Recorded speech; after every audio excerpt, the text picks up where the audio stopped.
Okay, welcome everyone today for part two of our two-part webinar series on property from small property subdivision.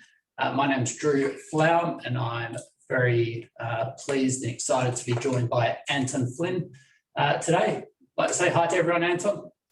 Hey everyone, welcome to the webinar. And for those that are returning from last time, I hope you learned something last time. We'll cover off a bit more today. Yeah, a lot of juicy topics today. So I'll just quickly mention to everyone, because no one may be familiar with Munro's. So Munro's are an accounting firm and we help Australians build $1 million plus businesses. And part of this is we put on these webinar series to inform our clients about various topics, whether it be tax planning, homeowner essentials. We did that. We're obviously doing property development today. Buying a business, a lot of topics we cover, and this is one of the great benefits of being a Munro's client. So I suppose today we're on to part two of our webinar series. Part two, we're going to cover what are the risks of property development and also have a look at today's market, some of the opportunities and risks that are there, answer your questions that have been pre-submitted. Please feel more than welcome to also ask any questions throughout the webinar today. There's a Q&A button, which you should be able to see on your Zoom application there. So go ahead, submit questions, and we'll answer those. And of course, as is usually the case, as a disclaimer for such webinars like this, today is just general information. It's not specific to your circumstances. And if you do need specific advice, we highly recommend you go out and seek such advice from an appropriately qualified firm. So what I'll do is, before handing over to Anton, I'll just launch a poll, just to gain some insights into who is here today and what you think about, where do you think Perth is at on the property clock? So we had the property clock at the last webinar, which sort of portrayed where the market, where Perth might be sitting in the market. So there was buy value early on in that clock, working your way through to hold, sell, and then the downturn. So we've got some responses coming through. That's really pleasing to see. What I'll do is, thanks everyone. I'll just quickly end that poll and share the results. So sharing the results, we've got about 50%. Believe we've got some buy momentum, 20% on hold, and 30% curiously consider selling. So, you know, I suppose we're getting quite a lot of the property clock there. Any comments on that, Anton? I think it's very interesting that nobody's ticked buy value whatsoever, and I dare say I echo that sentiment, that the market's gone absolutely crazy. And I suppose we usually like to sit in that sort of phase for, you know, anything up to 2 years. But I dare say what I've watched is that the buy value period disappeared in something like 6 to 9 months in Perth, due to a number of external factors, but we'll have a talk about that later. Yeah, brilliant. Okay, I'm just going to finish sharing those results. Yeah, and get back the screen. All right, so handing over to you, Anton. Far away, take us through this. Wonderful, thank you very much. So for those of you that haven't met me before, my name's Anton Flynn. Me and my brother run a small property development consultancy in Perth, focusing mostly on, I suppose, blue chip infill. So within the 5 to 10 Ks of the CBD. Last week, we covered off on, I suppose, some important topics in property development, mostly do around the mechanics of what we do, where we buy, why we buy it. And this week, I want to cover off on some, I suppose, risks in property development. We could spend a whole day talking about them. What I've done today is pick the eyes out of some particular nuances that either I think are often overlooked by first-time developers or even experienced people, and certainly the places where people come the most unstuck. So we'll have a bit of a chat about those. Then a bit of a talk about the funny, I suppose, situation we are in the market at the moment, the things I like about it, suppose where the opportunities are, but also where I think we need to be a bit cautious. And then really throw open some, I suppose, some question time. Last time we didn't get through too many questions, so I think that's the best value add we can have here, is have a bit of a dynamic discussion about a few topics. We've still got some questions from last week that we'll get to, and also field some new ones for this week. So with that, we'll get started. If we can move on. So I want to talk about risks. I suppose risks as a whole. This is true of property development or anything else you're doing in business, or whether you're playing sport, it doesn't really matter. Any activity we do, there are risks in what we do. And I suppose I say to people that if this was easy, property development, everybody'd be doing it and they'd be getting really rich, you know. And that's just not the case. Just because a site has development potential doesn't mean that it's actually going to make money. And that's got as much to do with the development potential as to how you plan the delivery of that project. So to that end, there are site-specific risks. So every single site is completely different in terms of its slope, you know, soil profile, location of services, or even non-existence of certain services, its demographic location in terms of the market and the sort of buyers you'll be selling product to. So every site is completely unique. So we need to think about site-specific risks. And then project delivery risks as well. So there's the whole area around planning the delivery of your project. And there are things that's particularly, I think, where first time or novice developers sort of come unstuck. They get all excited about pushing things over and building stuff and developing, but there's a whole heap of things at the front end that they didn't think about before they charged off and got started. So key is that we try to identify those before we get started, preferably before we even purchase the property. And that's a bit of stuff we'll talk about. So when we identify risks, I sound a bit like an OH&S consultant right now, but we either can eliminate them, we can mitigate them, or we accept them and put a dollar figure against it. And that's, I suppose, you're covering off what's the cost, what is the, I suppose, the opportunity cost of that. If that risk actualizes, how's that going to affect the bottom line of the project? We need to think about that. So we'll move on to the next slide, if we may. Okay, the first place I want to talk about is tax and finance. So before we even think about going and buying a property, there's a whole heap of planning we do at the front end, I suppose preparation-wise, one, for our tax liabilities, and second, for how we're actually going to fund the project. The old adage in this space is that no money equals no project.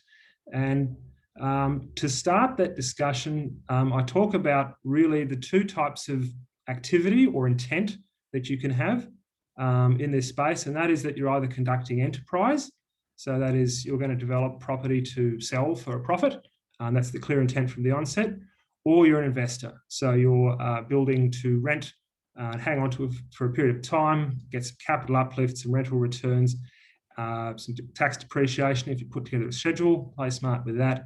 And at some point in the future, unknown, you may or may not sell it. Now, in the realm of finance and both tax, the two need to be looked at comorbidly. Those two need to be considered at the same time, hand in hand. So from an enterprise level, the tax department will, the ATO will look at your activity very, very differently. If you're carrying on enterprise, that's got very, very different consequences for GST and capital gains versus if you're investing, you know, you're building or developing to rent and hold for a period of time, that's got very, very different consequences for GST and capital gains as well. And you need to plan accordingly for that. In a sense, the entity that you're going to set up to do your development or your deal, make the acquisition and then develop, needs to be thought about before you embark upon the type of business activity that you're doing.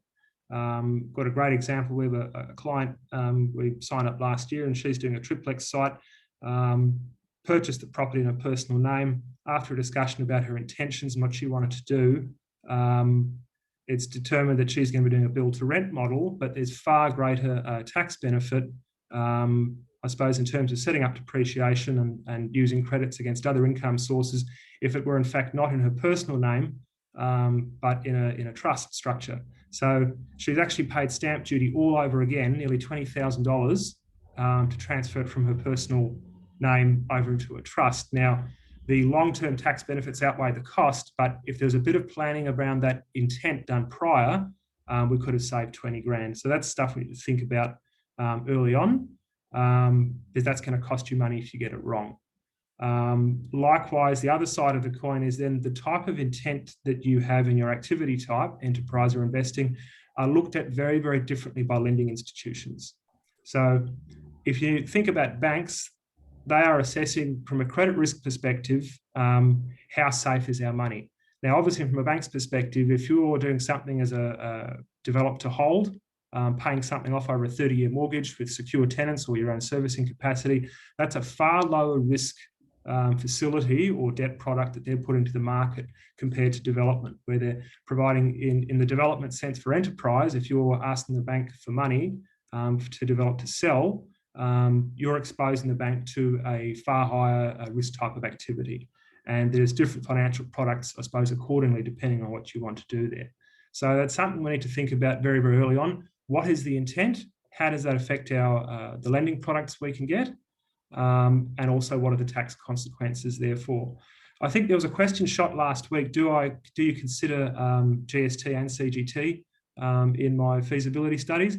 Now, the reality is CGT, so your capital gain, if you make money, you're going to pay tax. Okay, so all we need to do is plan accordingly for that. I don't factor that into my feasibility, but I do look at gross profit net of the GST liability. Okay, very, very important that if you're carrying on enterprise and the tax department deems, or if you plan with your tax accountant, someone like Drew early on, that GST is applicable, there are specific things we can do to minimise that liability, mostly on employing the margin scheme at the time of sale, and it can make a significant difference to the bottom line. So always say that to people, speak to your accountant before you get started in property development, particularly if you're carrying an enterprise model, so you're building to sell and actualise profits through the sale of end product, is that you need to plan for the GST, and that needs to be captured in your spreadsheet. Because there's no point in doing all of this looking at gross profit without considering the GST liability, and then once the final numbers fall, you end up giving 30 to 50% of your, I suppose, hard-earned profits to the tax department in GST. You being dad there, Drew? Sorry, what was that, Anton? Just missed that last bit. Did you have anything to add there on GST? Yeah, well, I suppose, like you've nailed a lot of the key criteria there. Like we certainly always on about having the discussions with us early on in the process, particularly before making certain acquisitions of doing things, because these things can have long-lasting implications.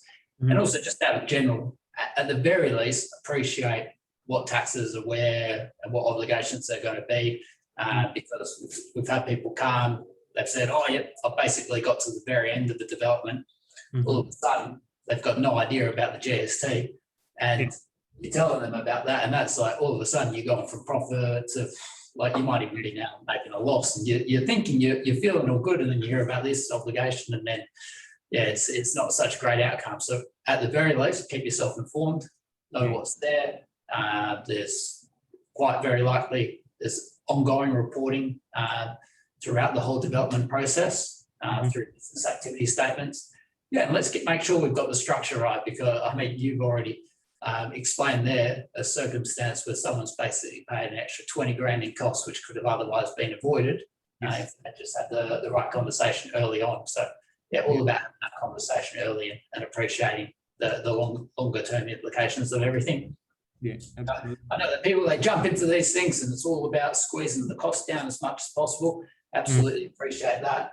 But then you've got to think of, okay, if you don't get the advice, it could be a huge cost that you miss out on. So we need to work through those dynamics. Absolutely. And what we want to try to avoid doing in this space is making expensive mistakes. So need to think about the tax consequences before we start. And then also for the activity type, as I've said, what sort of lending product is most suitable for our activity type. Now, that's sort of on to bullet point 2 of this slide here. What sort of debt facility do you need? The size of your development, where it is, your experience level, and the activity type will determine which lending products are available to you. Okay. Now, I'll just sort of dispel a myth, particularly for the first-time developers out there. In days gone by, I suppose you could run along and you could get, just get residential lending products, so just a house mortgage to fund everything you wanted to do. Development is a pretty dirty word in the lending space at the moment. And for most lenders, if you're carrying an enterprise model, so you're building to sell, anything 3 or more lots, you're departing the realm of residential lending and you're moving over to the commercial lending space. For most first timers, maybe for your first or your second development, you might get away with, brokering a residential loan, you sort of sub 3% stuff to develop, and then suddenly, whoopsie daisy, change your mind and you sell it. But the more times you're doing that, you're starting to establish a pattern of behaviour in the eyes of lenders, and that sits on your credit file for all lenders to see. So at some point, you're going to have to start becoming more familiar and comfortable with the realm of commercial lending. Okay, it's in many ways for the enterprise space we operate in, it's actually a more suitable lending product, and certainly the bank or banks, whether you use a broker or a bank at some point, because they're going to expose themselves to more risk and lose their trail commissions. You're going to get a tap on the shoulder if you keep doing models of, brokering residential lending product to fund a development and then go, whoopsie, I changed my mind and sell it. You'll get away with that maybe once or twice if you're lucky, but at some point we have to become more comfortable with commercial lending, which is something we'll talk about in the next slide. I'd like to add on before we go on to the next slide, I suppose, in terms of the debt facilities which you're talking about, that's also another consideration when it comes to tax, is who's actually taking on the debt, and if it's not actually the same owner of the land, and making sure there's definitely documentation in place or whatever's needed to make sure it's tax deductible. So it's another key consideration that comes up throughout these conversations. Mm-hmm. Over to you, Anton. Sure. So to spell out of people's heads the idea that you're going to be using residential lending products for enterprise activity, you're basically going to move over to the realm of commercial lending. And people think, oh, this is a bit scary, but it's a good place to be, and there's some distinct advantages, I suppose, to using commercial lending. The interest rates are higher, but it's a far more suitable product for the sort of activities you're carrying on.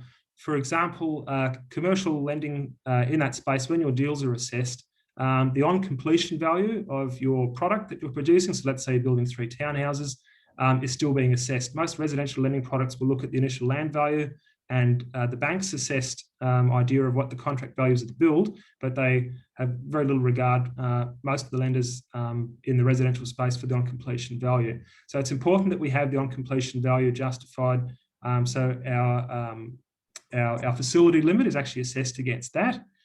For most commercial lending products, you can capitalise the interest as well. So the actual interest amount is not something coming out of your cash flow. They work out what it is for the project period and the term of interest you put together and tack it onto the back end. So that's a really great thing that can happen. And finally, I think a broader range of hard and soft costs are considered by most commercial lenders. So if you're subdividing and building using a residential facility, unless you hide it in the build contract, it's you won't be able to borrow money for subdivision costs from most mainstream lenders in a residential loan product.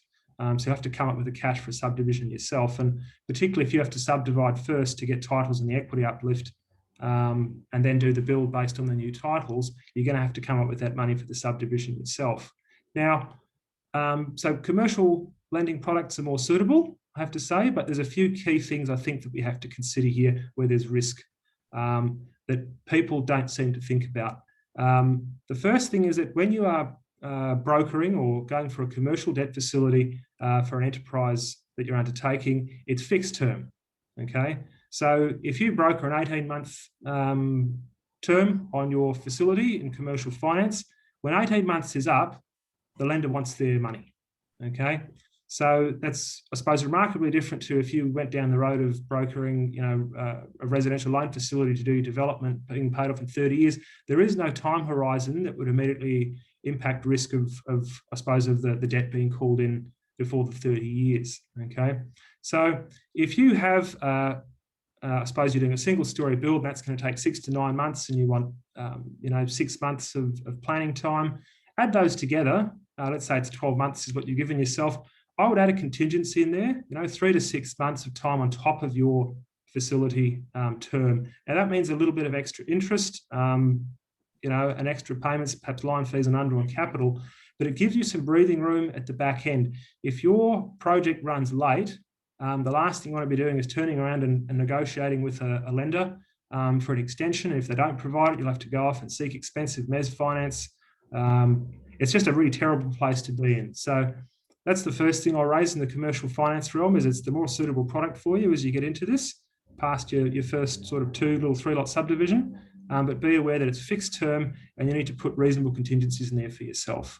And believe you me, with these contingencies, Anton, and the current market, like particularly over here, would I be right in assuming, because it's all, there's all this extra boost to the economy to try and get all this building going on, now there's going to be a serious supply shortage sort of squeeze, which is more likely to, say, extend out and require like a decent length of contingency there because of the supply to demand dynamics at the moment.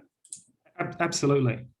Absolutely. So I think for most of our projects, because it is an unknown, how far problems with supply of, I suppose, of materials and certain tradespeople, how we've really got no real idea. We're in the living thick of it, how much longer it's going to take. So we can do our best to control these things, but there are things outside of our, I suppose, outside of our control. So for us, we've put 6 months as a contingency on most of our debt facilities that we're brokering at the moment. And that's costing us, a little bit extra in interest. But believe you me, if that costs us an extra, 40 grand in interest over the course of the project, so we're doing some pretty big stuff. If your deal falls over because of the extra 6-month contingent that you may realise, it's not a good deal anyway. So I'd rather have that extra in there than have to go crawling back to the lender and try and negotiate a longer term. Okay. So that's, I suppose, the first thing to consider is I'd say put in some safe time contingencies for yourself and calculate that into the deal. If you finish quicker, fantastic. There'll be a difference point there on the facility with the lender, but that's money back in your pocket. Rather, have some savings later than be too optimistic at the start. Okay. And in this market, yes, there's a definite reality that it's possible you'll have time delays everywhere in planning as well as delivery.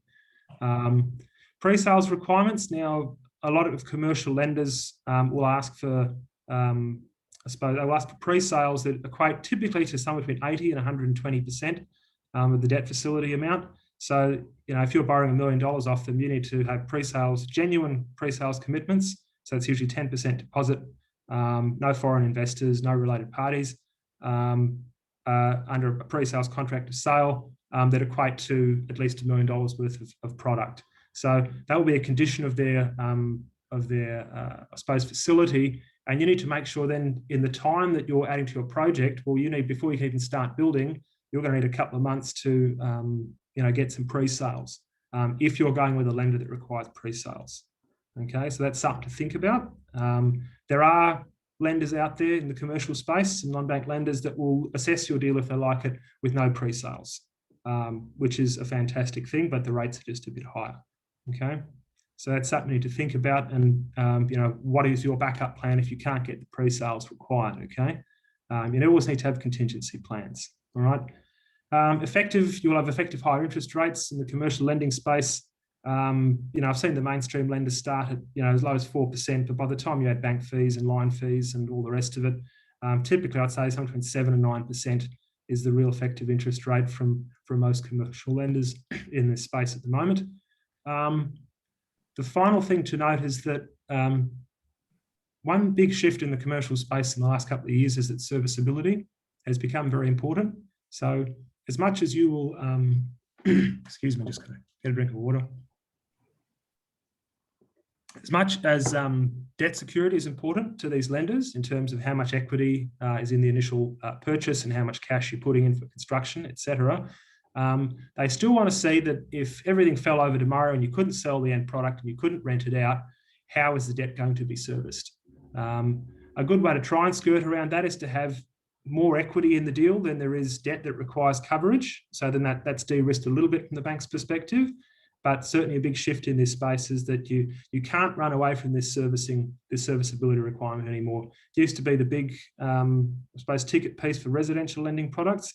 More and more commercial lending, I suppose, vendors in the space are assessing serviceability now too. So you just can't get away from that. So if you can't cover serviceability for the debt size that you have, you need to think about getting guarantors in with a commercial interest in, or other servicing partners with a commercial interest. So that's something to be wary of. I suppose down the bottom here, I've got this statement: no money, no project. There's a whole heap of background mechanic work and deal assessment, and your deals get scrutinised really hard these days to actually secure the money before you can do the deal. And I think it really behoves people to have those discussions, have some idea, go and speak to a few commercial lenders or get yourself a good broker, get an idea from them early on, how you as a person, what does your profile look like in the eyes of both residential and commercial lenders? So what products would actually be available to you? And then you might discover before you even start looking for projects that, geez, I've got a bit of a shortfall in my ambitions of either servicing or equity or experience. You may initially also have to, if you're tackling a reasonable project, get a rainmaker in there, someone who's done a few of these before, a bit of experience on the books. If they're signed on, let's say you do a venture with someone, a bit of experience, someone who's done 3 or 4 successful developments will look really, really good for the business case that you present to a lender. So that's probably what to say on that. So that's stuff to think about, I suppose, beforehand, before we start on the projects. The next place that I think people fall over a lot is the assessment of development potential of a site. Okay, so this is what I call, I suppose, planning risks. When you're looking at a development site, you can assess development potential. You need to be able to assess it correctly yourself, or if you don't know how to do it, seek professional advice. So speak to a consultant. So that's either a surveyor, a town planner, speak to someone at the local government in question. We do not rely on hearsay or what the neighbour thinks, or if you're not absolutely concrete certain on the development potential of the site, you need to seek third-party advice yourself. Now, for your own purposes, that means educating yourself on how to apply all the provisions of the residential design codes in West Australia, particularly your table 1 in that around lot sizes and all the variations that you can use. We pulled that up last week, had a brief chat about that. And then also understanding what local planning policies and scheme text provisions apply to the site you're looking at and how they affect the development potential. Okay, so I say here, do not rely on casual opinions, real estate agents' advice, or your own determination if not 100% certain. Particularly that middle one. If I had $1 for the amount of times that people come to me with a site that they're excited about developing, and then I break their heart by telling them they can't do what they wanted to do, they say, but the real estate agent told me so. Is the real estate agent a developer? Probably not. Are they a town planner? No. Are they a surveyor? No. Do they have a vested financial interest in the delivery of the project? No. For the most part, I'm not going to break. There are lots of good agents out there that do understand stuff, but there are many inexperienced agents out there who don't know how to interpret scheme text and policy provisions correctly, and they might sell you something that they say can be done in a certain way, and when you've done your own investigation after the fact, you find out you can't. So the important thing is you need to do your own homework before you commit to the purchase, okay?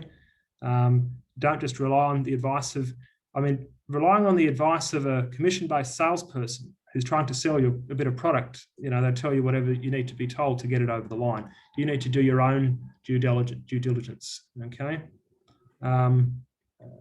So that's something I want to raise with people. And then secondly, development potential is one thing. So you need to firstly determine what the development potential of the site you're looking at is.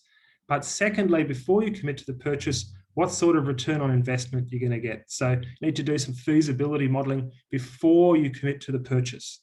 Okay, it's something we spoke a bit about last week. You need to make your purchase based on the return on investment forecast, not on development potential. So to that end, I typically have people in my seminars and courses where there's usually at least one where there's a penny drop moment that they realise that, oh, I've already bought the place based on development potential. I'll buy it and then I'll do the maths after. And at that point, it's like pulling the arm on a pokey machine at the casino. You better hope that the numbers come up good.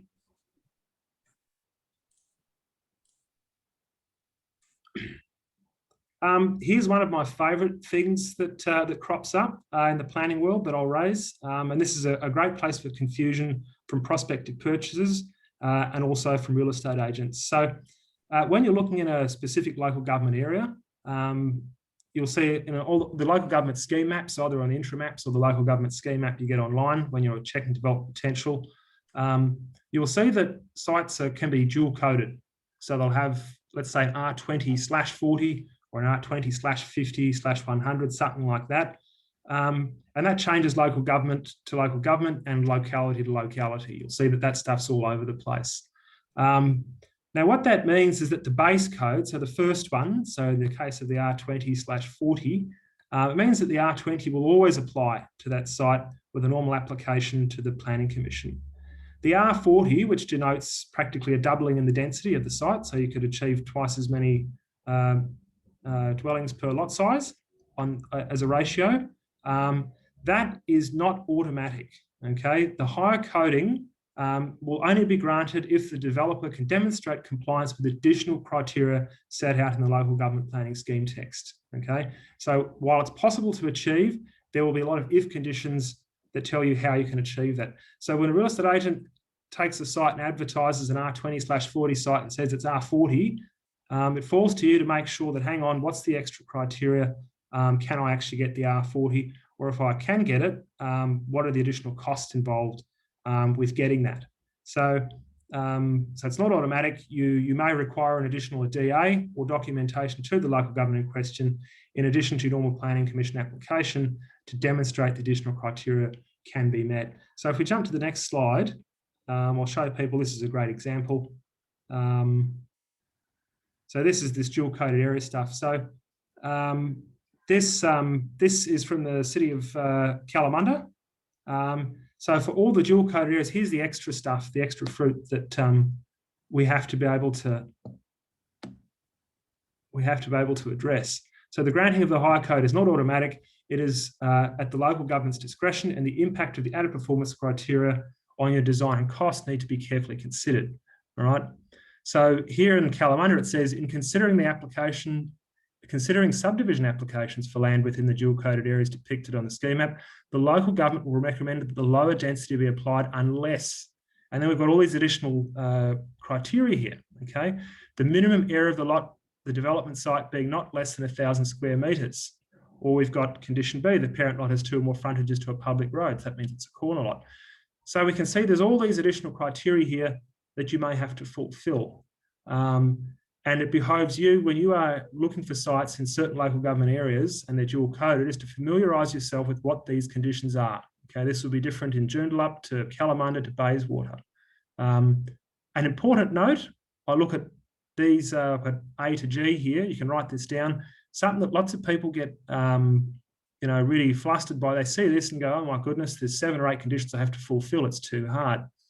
There's a couple of very important words in the planning world, and those are and or. So as we can see on this condition here, the first 5 are ors. You only have to tick one of those boxes. You don't have to tick all of them. All right, so people often forget that.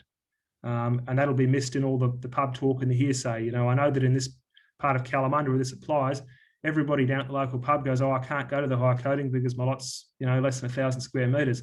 Well, there's actually another 4 bits of criteria below that could qualify you for it. So that'll help you to see potentially where it's missed potentially. So and or, and the other important ones, you can write this down, is should and shall. Okay, shall is a non-negotiable, it's a must. If something says should, we'd take it more in a guidance context. Okay, so it needs to be given some due regard. So the major takeaway here is that dual coding, this is a place where lots of people get unstuck and they buy stuff based on this idea that they'll get to the higher coding automatically. That's not the case. You need to have a look at these things very, very carefully. Okay. When, for example, here we've got this part E, it is demonstrated that the subdivision is designed to facilitate future development, which will accommodate a mixture of dwelling types and shall include 2 or more types of dwellings as defined by the R codes, and at least one dwelling in the development is 2 stories. So if you're doing a triplex site, they'll want a 2-story dwelling, a single-story dwelling, and let's say a single bed dwelling. That's automatically determined what you have to put on the site. If you thought you were going to put 3 2-story townhouses on it or 3 single-story dwellings on it, you need to then reconsider, hang on a minute, how does this affect my feasibility? We'll move on to the next slide if we can. Yeah, we'll do just a moment. I'm just going to say, seeing all those, all that sort of, I suppose, regulations, legislation there, and the or and the should and everything, it gets me very excited as an accountant. Yeah. All that stuff, we like to go through. Similarly, when it comes to the tax law and work out, we might not get through there, but we can get through there. So it's good to have, I suppose, some similarities in the advice world that we're in. Yeah. The devil is in the detail, we always say. Spot on. All right, what have we got here? Yeah. Actually, while we're there, I'll just say you can write this down too. 2 other places that people come unstuck is in scheme texts and policies. You will see the term multiple dwellings and the term group dwellings. And for the novice developers out there, if you're reading a policy provision and you're reading about multiple dwellings and group dwellings, and you can't work out the difference and you're tearing your hair out if it applies or not, multiple dwellings is dwellings on top of one another, so apartments, and group dwellings are dwellings next to each other, side by side. So let's say 3 units with a common property driveway, okay? Important to differentiate, because if you're reading a clause, let's say you're planning on doing 3 single-story dwellings with a common property driveway in a development, and you're reading some clause that applies about multiple dwellings and you're tearing your hair out, it doesn't apply to your development, okay? Vice versa. Thanks, Anton. Yeah. So legislative changes. There is the planning world is constantly in change. So we have strategic planning. I suppose at a state government level, there'll be changes there.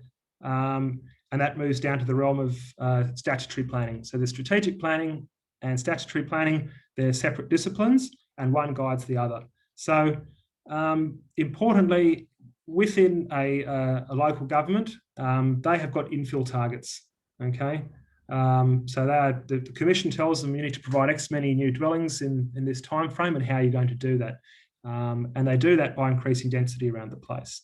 Now, what and how they do that is subject to review. So you have the local government scheme map, which denotes the densities, and the scheme text, which tells you, provides specific nuances around residential development, generally in section 4 or 5, general development requirements about how we're going to achieve that. If there's any particular nuances they have around development in that area, or the dual coding, things like that. That is subject to review and change, okay?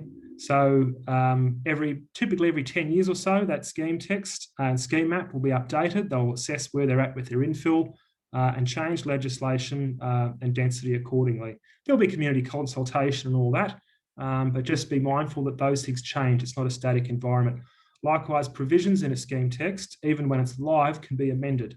Okay, so a couple of years ago, for example, we were in the middle of doing in the town of Bassendean, they had a methodology when you did development applications for assessing energy efficiency and solar passive oriented design and water sensitive urban design as part of your DA.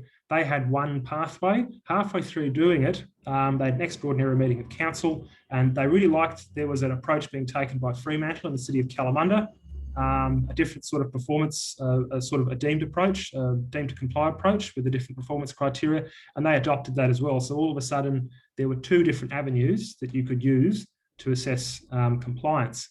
So all of a sudden you had a choice, and one was certainly going to be easier than the other. So legislative change happens all the time. In small levels and big levels, you need to keep an eye on that as it goes.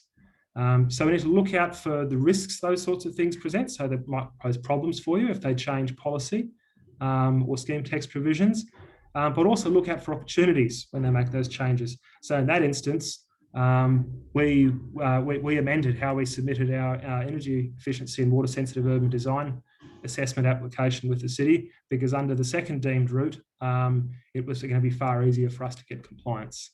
All right. So we look out for rezoning and scheme text changes in local government areas, but also really important policy shifts at state and local government level. Now, I've pulled up this, there's this picture on the right here. We've got the residential design codes for medium density, so volume 1. So at the moment, we've got some huge shifts and changes occurring at a state government level.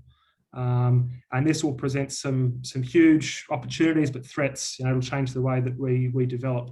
In the Planning Minister's words, Rita Safiotti, we can't carry on doing business the way we've always done it. So this code is ticking away in the background. It was out for public comment, which closed, I think it was on the 17th of April. Now that the public comment consultation period's closed, all those comments will be compiled, and the form that this is currently available for free online. You can have a look at the draft one and get a feel for the changes this proposes, but that may then go into effect later this year in the form it is in, or with some changes. Now, this, for example, will affect currently in its form all land coded between R30 and R60, and where you're proposing to do residential development between the R30 and R60 code, there's a whole heap of new performance criteria for you to address, mostly around garden space, deep soil, minimum room sizes, coordination of the garden area with the habitable living space of the house. It's attempting to improve, I suppose, the case of design excellence, and that we achieve that in medium density. The state government's basically put a dollar figure on the cost to society of the concrete jungle, the urban heat islands we're creating, and that needs to change. So there's a lot of changes to the way that DAs are assessed, and that we can assess development potential of the site based on these codes. Importantly, that under legislation in the Planning and Development Act, now that the public consultation period has closed on this, local governments can, in fact, at this point, start to give this document due regard. Okay, and certainly if you're buying sites now, or still in the market to look for sites, and let's say it's an R30 or an R40 coded site, and you find one in 3 months' time, I'd very much be thinking about what I can do on that site with regard to this document, which is not yet gazetted, but it will certainly affect what you can do on it down the track, or if you sell land on to end purchases. So the takeaway here is that legislative change in a planning context is constant, so it's not static, unfortunately. You'll just get used to one set of rules, and the great think tank at local government or at state government will come up with stuff like this. And you need to keep your finger on the pulse of how those changes are. So how do you do that? Subscribe to mailing lists, the Department of Planning and the DPLH website, the Department of Planning, Lands and Heritage. Subscribe to their mailing list, their newsletters. Do the same for all the local governments you're looking in. So you get bulletins and updates of when stuff is changed or being advertised for public comment. That's the best way to keep the finger on the pulse there, is my advice to people. That's some great advice there, Anton. So I would say, so there's some changes coming, very likely, and we've got a good idea of what changes they are. Would I be right in assuming that if you've got your development application basically approved, you're not going to be subject to changes that may be coming, but if you're still in the process, you're very much like, okay, well, I've got to very much need to know what the new rules are.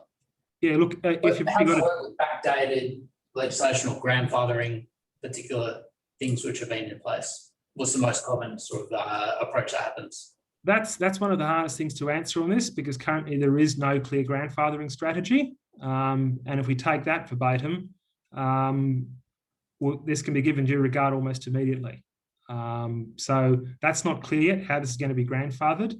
There's going to be a great state of flux. If you've currently got a DA in place, you'll be okay. If you're thinking of lodging one, I'd get it in yesterday to try to avoid this. So, for example, it's really going to be up to local governments in question to determine. They'll get their own legal advice as to whether they should be giving this due regard yet. We are doing an assessment, a DA, through one local government at the moment that has determined that I won't mention which one it is. People would love to know that, but this is the one, that there is one local government we're dealing with that has sought legal advice and has determined that they don't need to give this due regard yet. Okay, but each local government may look at that differently. I think also importantly, something people need to realise with this this medium density code that's coming out, there is provision in this document. Once this is gazetted, every local government has got a very distinct time frame. It's not long, it's 60 or 90 days to assess their own scheme text provisions and local planning policies and provide a report to the Commission outlining how their scheme text provisions and planning policies either align with this policy, and if they don't, how they're going to change them to align with this policy, or either scrap them in entirety. And if they don't manage to respond in that statutory time frame, it would technically make their current, I suppose, document arsenal, until they address that, null and void. So there could be a time of great planning upheaval and flux if that review time isn't changed.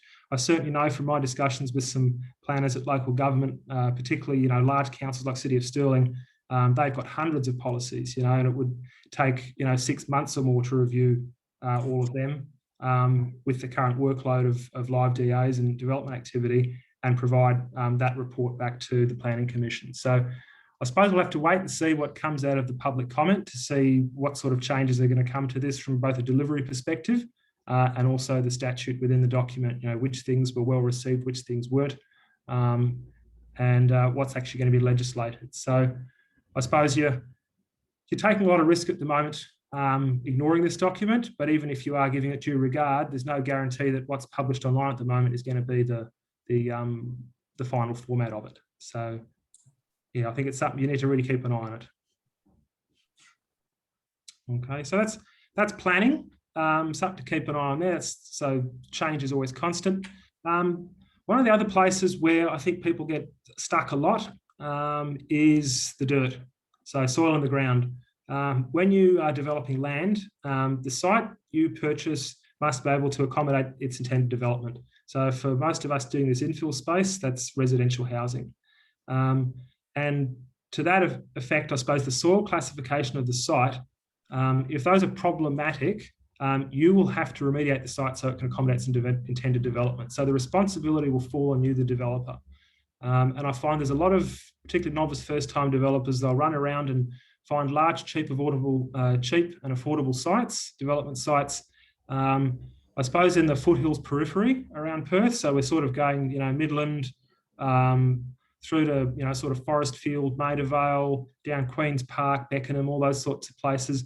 You're very, very close to where the alluvial drift of clay is meeting the, off the hills, is meeting the, I suppose, the Swan Coastal Plain sands.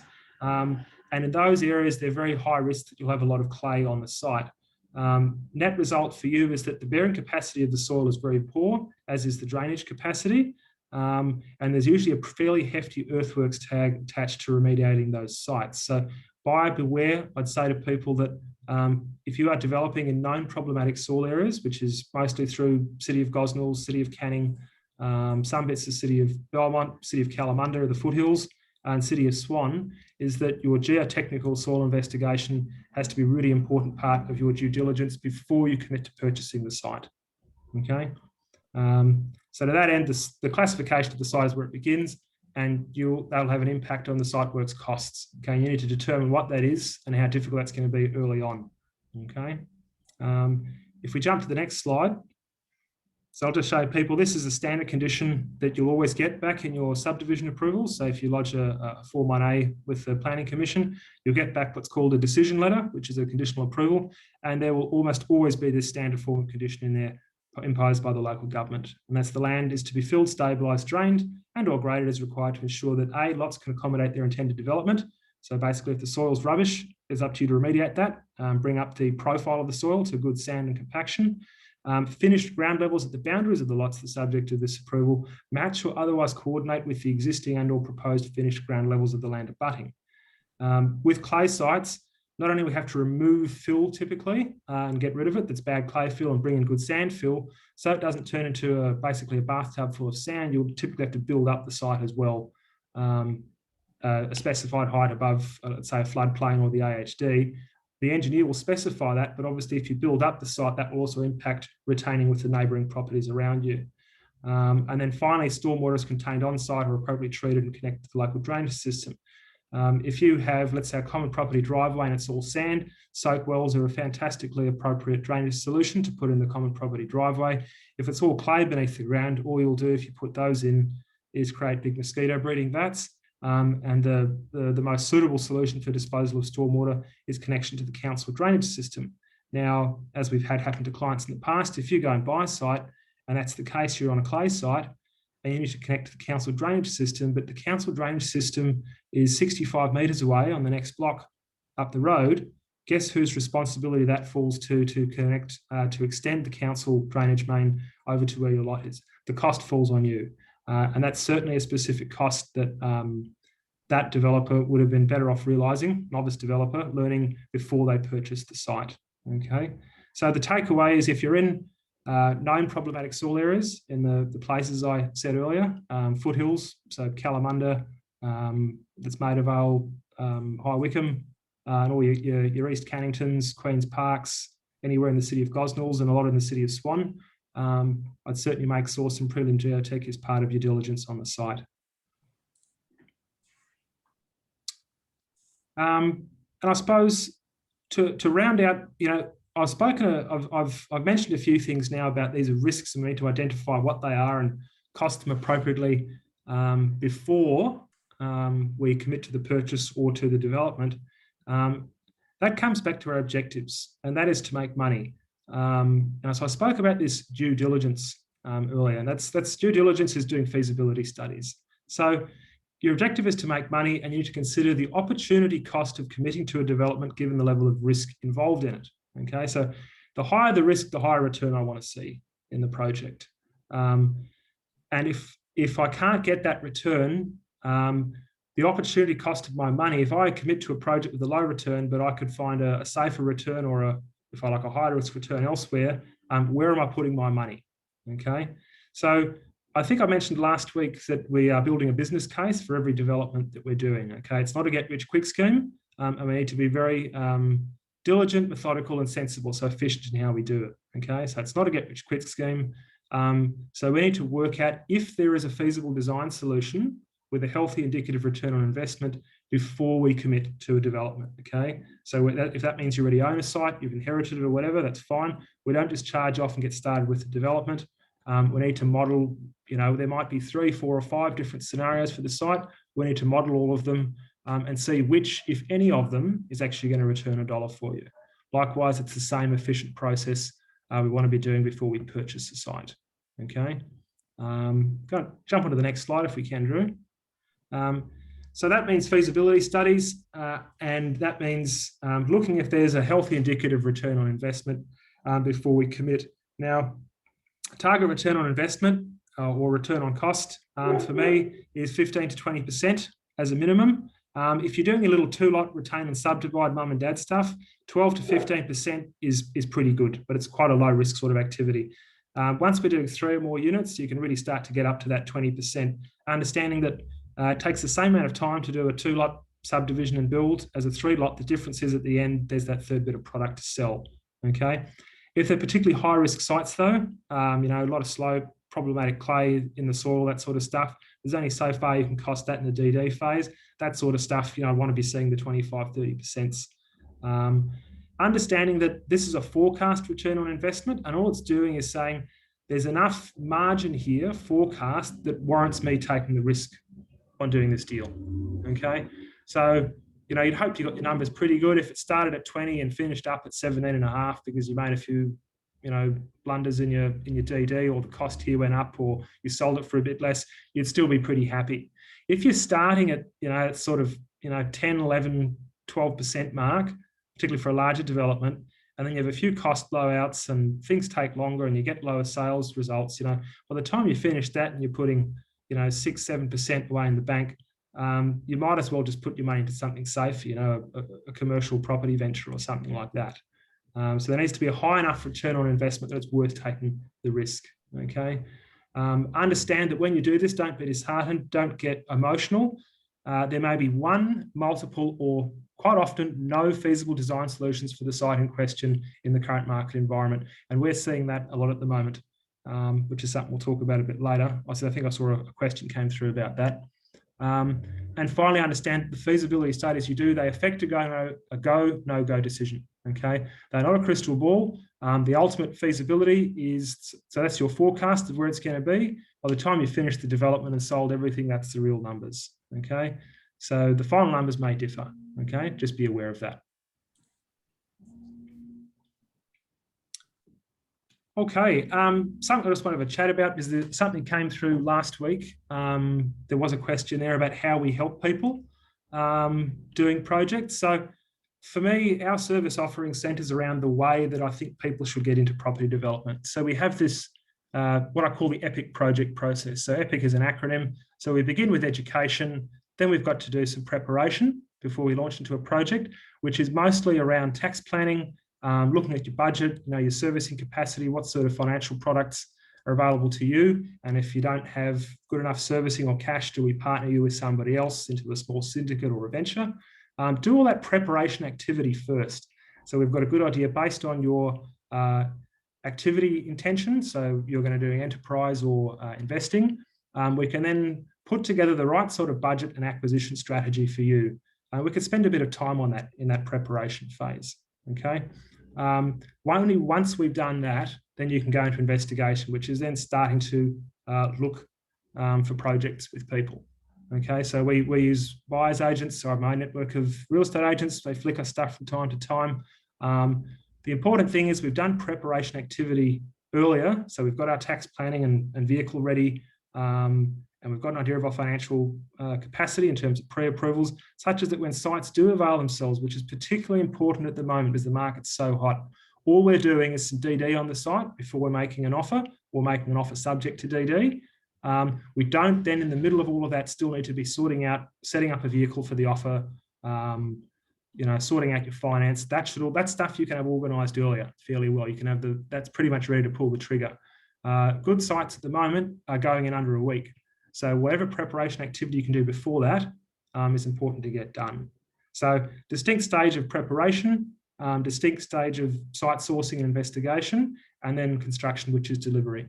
Predating all of that, of course, is education. So getting a bit smarter yourself on how to read scheme text and planning policies, how to identify the servicing capacity of a site, soil profile, some of the stuff we spoke about earlier. So we have, I suppose, this process and products and services available through this whole stage, starting with education products on our website. We've got the ebook, we've got the online course. There's a wealth of blog articles and downloads available on the website. There's so many resources there. Half the time people call me up asking me questions and I just, I laugh. I say, if you spend some time on the website, the answer to everything you need to know is on there. So you need to start by educating yourself so you can talk the lingo and be informed. Then we move to, I suppose, this preparation stage, which is planning for your projects, whether you own something already that you've inherited or you've had for a while, or we need to go find your project. It doesn't matter. We've still got to do that preparation and planning. Then the investigation of, his sites or the site you've already got. Look at what are the most viable solutions for that site, and then we pull the trigger and get moving on a project for delivery. So, yeah, we operate as I suppose, development consultant that moves all the way from the start of education and training through to development management. And that's, I suppose, our service offering to people. And you can slip in there somewhere, I'm pretty sure, whether you're at the start, in the middle, or towards the end of your development. Excellent. Thanks, Anton. Clearly, there's so much to learn there, so much to do, and you can't, not everyone could get through the whole process by themselves. I certainly know I wouldn't be able to, and that's why we use professionals such as yourself to work our way through this. And part of the reason why we put on these webinars is mainly around that education phase to help people learn a bit more and make prudent and informed decisions. So thank you very much for that, Anton. So in a moment, we'll just jump into the Q&As. I just wanted to point out that if people are needing some tax advice, whether it be in relation to property development or something else, we've got some exceptional advisors here at Munro's. You can possibly reach out to this Mike Beer, Christine Presedia, or Ben Paul, or you can always reach out to me if you like, or any one of us. We'd be happy to help out. So what I'll do is, quickly before we jump into the Q&As, I will just share another poll just to gauge what everyone's thinking about the webinar series. All the feedback we can get is really appreciative. I'd like to know, have you found it a good webinar series? Very good. Is there room for improvement? And if you do think there's any room for improvement, or it's just okay, please do reach out to us after the webinar series. We'd love to take on your feedback and see how we can improve. So thanks everyone for participating in that poll. I'll just share the results for you. So about 55% think it's fantastic, so that's brilliant. The majority think it's fantastic. 36% pretty good. We've got a 9% was okay. So in particular, I'd love to know how we can improve, get that was okay up to the pretty good or fantastic. So I'll finish sharing that. So that means now let us get into the questions. We already answered these few questions in the beginning. And I know we've got 3 more questions that have come through thus far. Anton, we're just about to tick over the 1 hour mark. You okay to stick around for another? I certainly am. If people are okay with that, I'm happy to hang around for another 20 minutes or so if we need, 15, 20, something like that. And as a benefit, everyone who sticks around, you're going to be in the chance to win the giveaway, Anton has. So we'll be doing that towards the end of these questions. So we do receive this question here: how to join a joint venture syndicate? Yes. So I suppose the first thing that comes to mind, you can either, I suppose, you can participate if you want to run your own syndicate. Just be aware that this is how do we say this, from a tax compliance perspective and advertising to the world at large. If you want to syndicate, you need to be very, very careful of how you present what you put together. So if you found a site and you want to do you want to do the deal, but you don't have money yourself, be very, very careful who you're approaching and how you're putting that all together. You can't just be putting ads on Facebook, amazing site secured, and looking for partners to go and venture in on it. It needs to be, there's specific rules around that. You need to be doing that only with related parties or people that you know. If you're advertising to the world at large, it changes the parameters completely. You need to have an Australian financial services license. We see people getting unstuck. There was a developer in Perth got undone by ASIC last year with this, whether that developer was ignorant of this or not. But there's a lot of compliance around joint ventures and syndication. So I think people need to be careful that if you're going to get involved in one yourself, so somebody has presented you with a prospectus for a project and to buy in, I think the most important thing is to assess that very carefully yourself, and you still need to do your own due diligence on the project. So when they present you with a prospectus and show you what the plans are, and here's the forecast return on investment and all this stuff, check their sales data and evidence. Go speak to an external consultant about the costs they put in, a quantity surveyor, another builder. Does this seem reasonable? Look at the return data very carefully. I like to see two things on a job. The first is the return on investment or the return on cash for the job overall, which should be at that, at least for a larger project, that 20% plus mark. But then there's also the return on invested capital, the ROIC, the leveraged return. And I have seen it in the past where, let's say, based on the debt facility that they put together, that they've got a return on invested capital of over 50%, which is great because they've leveraged very high from lending or other sources. But the return on cost or return on investment for the job overall is still quite low. It's maybe only 10%. And for a property development deal, that needs to be a bit higher, in my opinion. So make sure you assess the cost data very, very carefully yourself before you go join in one. A lot of the bigger deals that are out there will get floated to what is a technical term of a sophisticated investor. You yourself, though, if you're going to go set one up to get involved in stuff, I'd say you need to speak to your accountant very, very carefully about how you set that up from a tax planning perspective. And also if you choose to advertise it or try to get other people involved in it, make sure you do that carefully in the right way. Yeah, totally spot on. There's huge implications there. I mean, I think of this not in just property development world, but people who are starting businesses, raising capital and stuff. And there's very specific legislation there, which is regulated by ASIC. We need to make sure we're ticking all the boxes. And I'd say if you're the investor looking at these and the people are throwing you these opportunities, if you can't see that these people have got all the rights, ticked all the right boxes, got all the right licenses, you've got to start questioning yourself, okay, what else are they skipping over and not taking, I suppose, seriously enough? So be very careful there. So we have tax implications, property deals, and establishing the correct structure to minimise tax. Fantastic question, a question that we'd love to get very early on in the process, because we need to run through a lot of, okay, what is it? What is your intention? As Anton's gone through, are we developing to sell, or are we developing to rent out? And if rent out, how long are we assessing to rent out for? Do you already own the land? If so, how long? That could have serious implications in terms of GST. Do you have other businesses already? Have you done this in the past? There's so many different questions to be raised there. And it's, I suppose, outside the scope of this this conversation, the webinar today, because there's all these different ways we can go to work out what's the best structure. So we're diving deeper. Anton, I believe you have something to comment. Yeah, I was just going to say, as echoing what you've said, all I can say is that there is no one size fits all approach, and that every single deal you do needs to be assessed on its merits differently based on your profile at the time, so the other assets and liabilities you have, what your intent is. If you're bringing other partners in, that gets very, very complicated, making sure that if you are syndicating, that everybody's got the same intent. There's a whole heap of planning, and it's going to be project specific, one project to the next.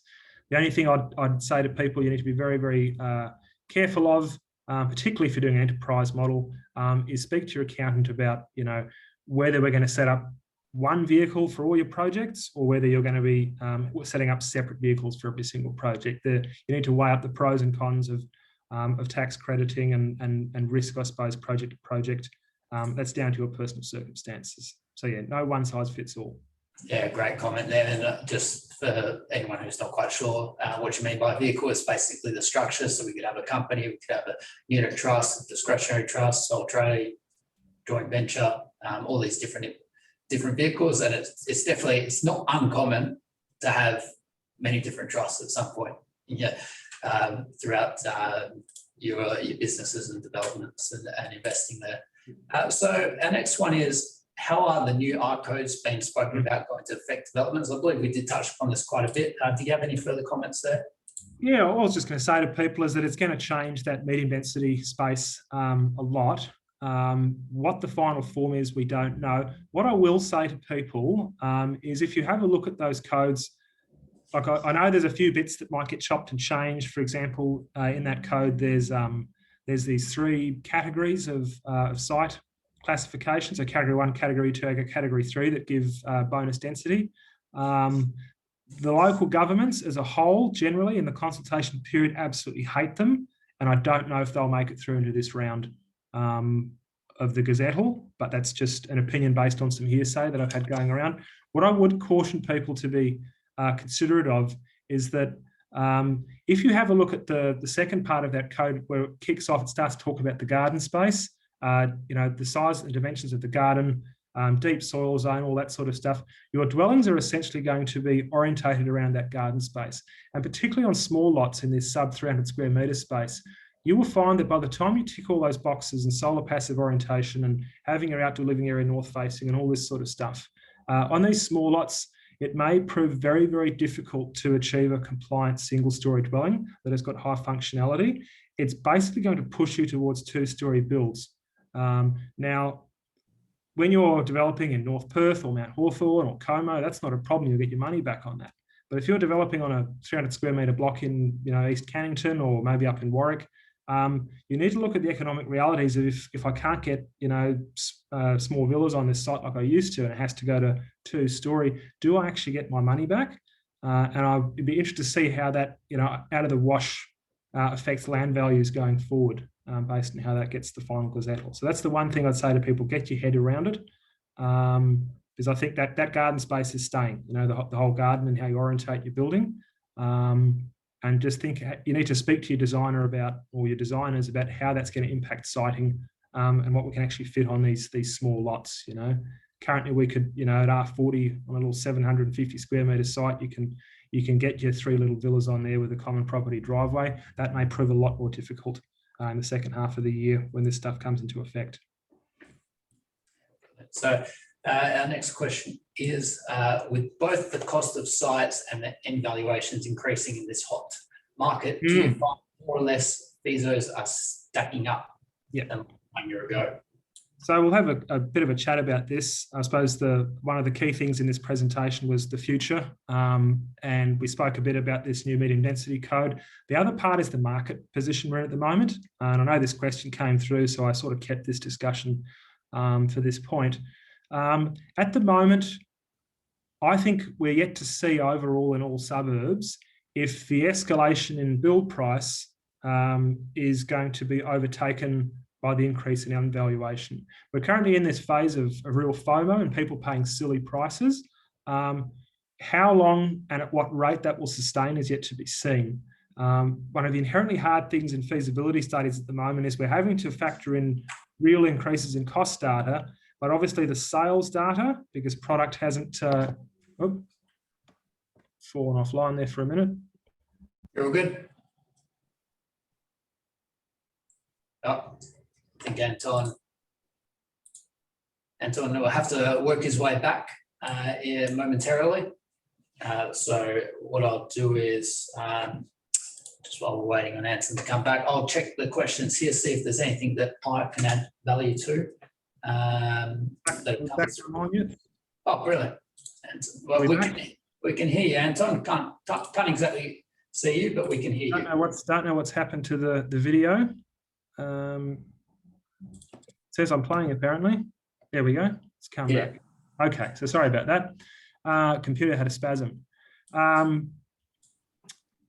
feasibility, we've got very known increases in cost, but I don't yet have sales data to back up or sufficient to back up the end valuations. And we'll see more of that in the second half of the year. So to answer the question, I've got since December, I've barely had any feasibility stacking up well at all. Not getting even close to 15 or 20%. And that's whether I'm looking at sites on market or off market. You're not mad, I'm not mad. And a lot of the other developers, I'll do a bit of peer review with people on sites. What you're expected to pay to the vendors, or the vendors are asking, you just can't make deals stack at the moment. It's being very, very hard. The only place I think you're going to get that value is if you see value that another person has missed. So if something is marketed, let's say, as a 2-lot site, but through certain scheme text provisions and policies that it's actually a 3-lot site, that's where you're going to, jag a bargain. You're going to pay under the market for it. But at the moment, it's very, very hard to achieve any buy value in terms of paying a residual that's going to achieve a margin.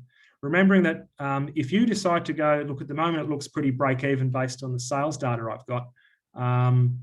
But it's okay. I'll do the deal because I know that the market's going to be 10 to 15% higher in a year from now and I'm finished.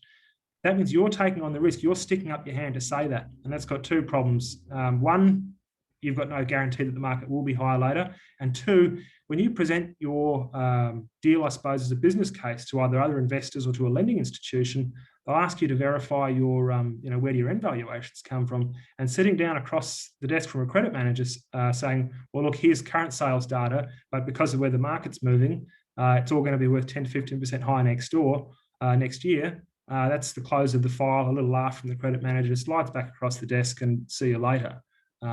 You're dwelling in the realm of possibilities.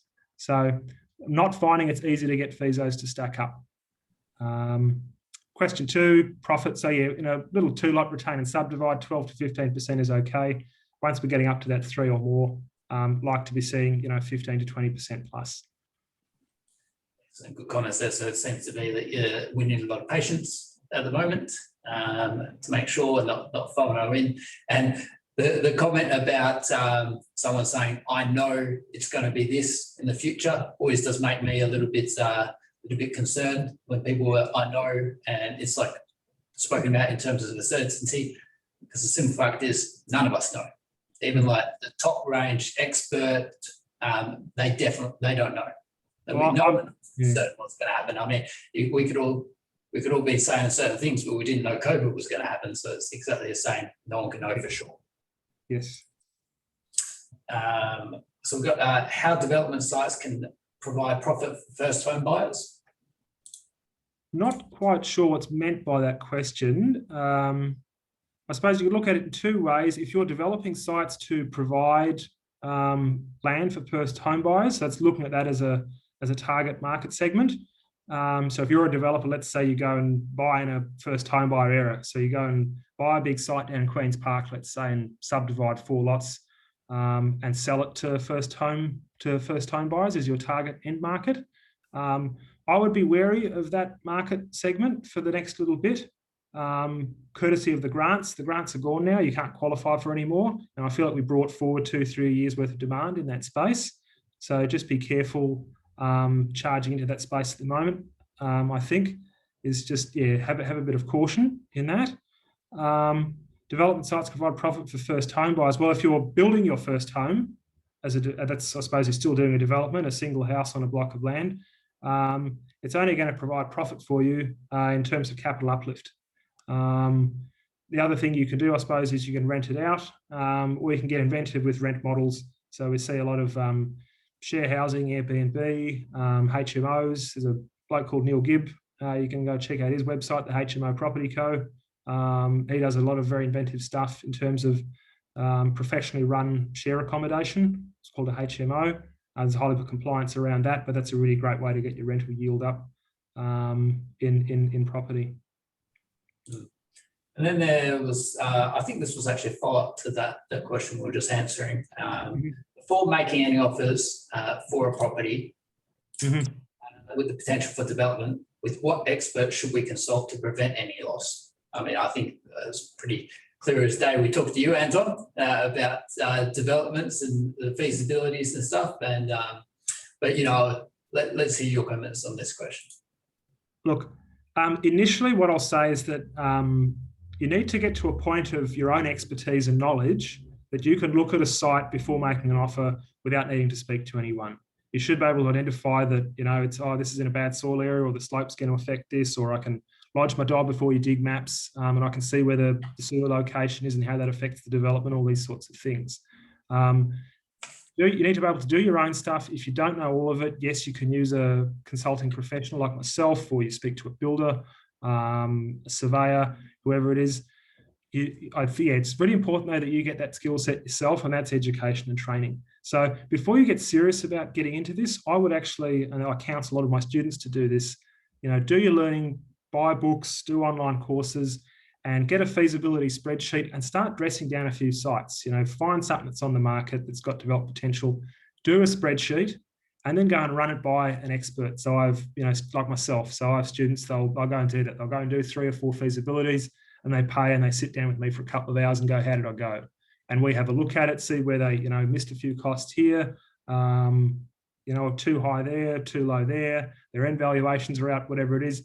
Get to a point where you're proficient at churning through sites yourself. And there's probably not much point, because you're right, the market is so hot at the moment, you need to be able to do that fast by yourself. If you engage a consultant like me, current turnaround time, to get your report is about a week. And some of these good sites are gone in that time. So there's still value in doing that report, but you need to do your own prelim DD first. So you reckon it's pretty good.